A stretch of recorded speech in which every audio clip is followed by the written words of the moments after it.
अस्सलामुअलैकुम व्यूअर्स, हम स्टडी कर रहे हैं पार्टिसिपल के टॉपिक को और इस सिलसिले में ये अभी हमारा सेकंड पार्ट चल रहा है जिसके अंदर हम प्रेजेंट पार्टिसिपल को समझने की और जानने की कोशिश करेंगे। यहाँ पे लिखा भी हुआ है वर्ब प्लस आईएनजी। जी, तो आपको सबसे पहले ये पता होना चाहिए कि पार्टिसिपल होता क्या है।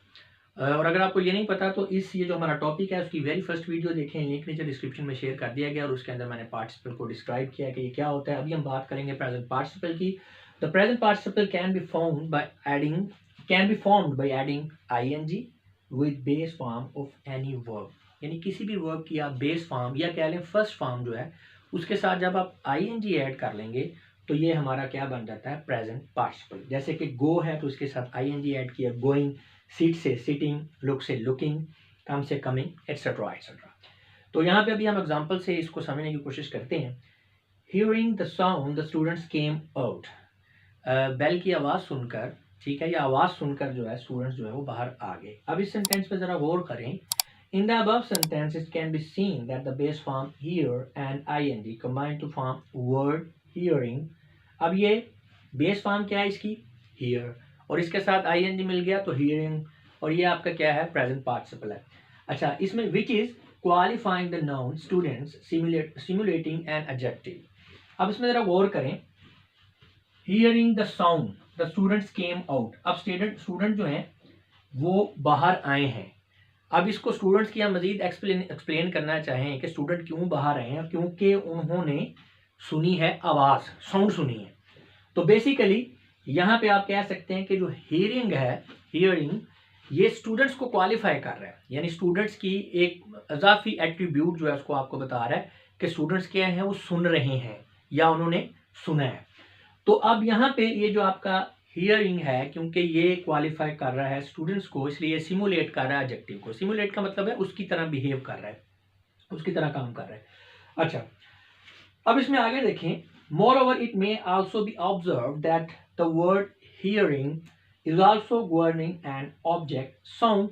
अब ये भी देखें, ये आपका जो हियरिंग है ये साउंड को गवर्न भी कर रहा है, ठीक है ना, यानी साउंड के लिए ये वर्ब का काम कर रहा है, यानी साउंड के ऊपर एक्शन हो रहा है बेसिकली हियरिंग का।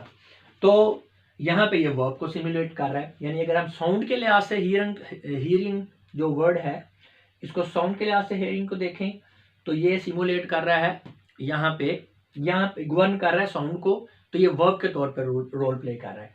और अगर हम इस हियरिंग को स्टूडेंट्स के लिहाज से देखें तो यहाँ पे ये एडजेक्टिव के तौर पर रोल प्ले कर रहा है, क्योंकि ये स्टूडेंट्स को क्वालिफाई कर रहा है। स्टूडेंट्स यहाँ पे नाउन है। So with these observations we may conclude that a participle may act like adjective and verb। तो यहाँ पे वर्ड एक ही है, यही सेम वर्ड एडजेक्टिव के तौर पे भी काम कर रहा है और वर्ब के तौर पे भी काम कर रहा है एट द सेम टाइम। तो लिहाजा हम इसे क्या कहेंगे, इसे हम पार्टिसिपल इसलिए कहते हैं क्योंकि ये एक ही टाइम के ऊपर एडजेक्टिव का रोल भी प्ले कर रहा है और ये साथ में क्या कर रहा है, ये वर्ब का रोल भी प्ले कर रहा है। अब इसे प्रेजेंट पार्टिसिपल क्यों कहते हैं ये भी आपको बताते हैं नेक्स्ट। तो so it may also be refer to as a verbal adjective. तो इसको हम वर्बियल एडजेक्टिव भी कहते हैं कि बेसिकली ये एडजेक्टिव है लेकिन ये वर्ब का रोल भी प्ले कर रहा है, तो हम इसे वर्बियल एडजेक्टिव कहेंगे, यानी कि ये ऐसा एडजेक्टिव है जो कि वर्ब भी है। नेक्स्ट आ जाएंगी अब पार्टिसिपल फ्रेज। इसके बारे में भी आपको पता होना चाहिए। A phrase which is introduced by a participle is called participle phrase. अब किसी को फ्रेज, क्लॉज, सेंटेंस का डिफरेंस नहीं पता तो वो रेलेवेंट वीडियो देखे, लिंक नीचे डिस्क्रिप्शन में दे दिया गया है।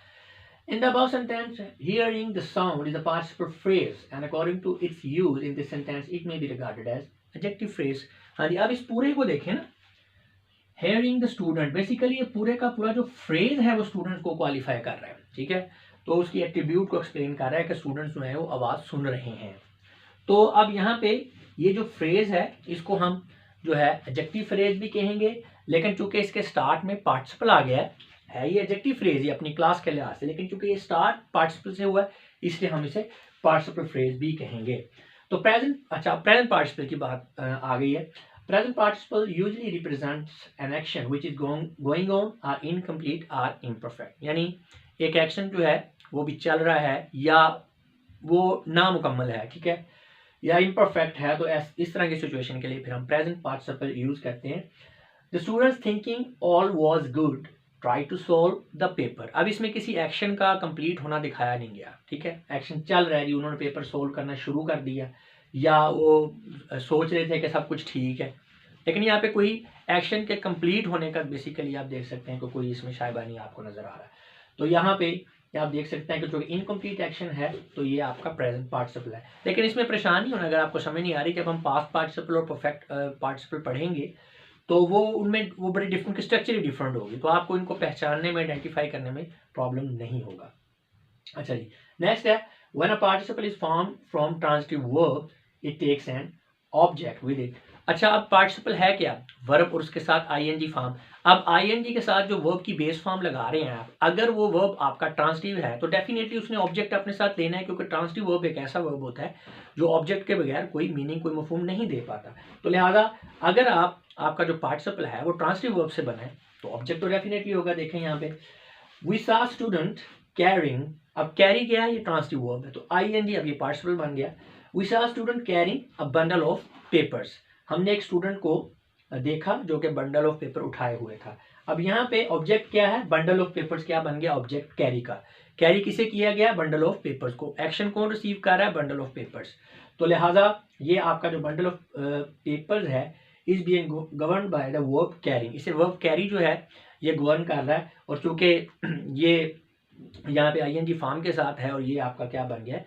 ये पार्टिसिपल बन गया है। नेक्स्ट है जी पार्टिसिपल में be modified by an adverb. तो ये भी आपने ध्यान में रखना है कि जो पार्टिसिपल है उसे एडवर्ब जो है वो उसको मॉडिफाई कर सकता है। अब वर्ब क्या होता है? एडवर्ब क्या होता है? जो किसी वर्ब को मॉडिफाई करे, किसी एडजेक्टिव को मॉडिफाई करे या किसी एडवर्ब को मॉडिफाई करे। तो चूंकि बेसिकली पार्टिसिपल है वर्ब ही, तो इसलिए इसको एडवर्ब जो है वो क्वालिफाई कर सकता है। जैसे कि swiftly climbing up the wall the children surprised everyone. तो यहाँ पे क्लाइंबिंग वर्ब है, तो इसको एक्सप्लेन कौन कर रहा है, मॉडिफाई कौन कर रहा है, क्वालिफाई कौन कर रहा है? स्विफ्टली, यानी चढ़ा जा रहा है लेकिन बड़े आराम से चढ़ा जा रहा है। तो इस सेंटेंस में here the adverb swiftly is modifying the verb climbing, जो कि डेफिनेटली पार्टिसिपल भी है।